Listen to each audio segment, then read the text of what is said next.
So isang magandang gabi po ulit sa ating lahat. So today meron po tayong tanggap na printing na mga t-shirts. So ito po mula sa SWAT Valenzuela. So meron pong green, meron pong brown, and meron din pong black. So ayan po ang snappy SWAT ng ating Valenzuela from Northern Police District. Meron din pong TMRU shirts. Ito po yung mga inner t-shirts para sa ating mga SWAT and TMRU. So next po natin ay yung barangay shirt para sa mga tanods ng barangay 95 dito sa Tondo.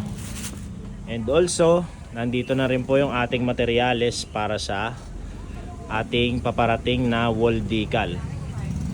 So yun lamang po at maraming salamat po sa lahat, and thank you syempre kay Papa God sa maraming projects na ito.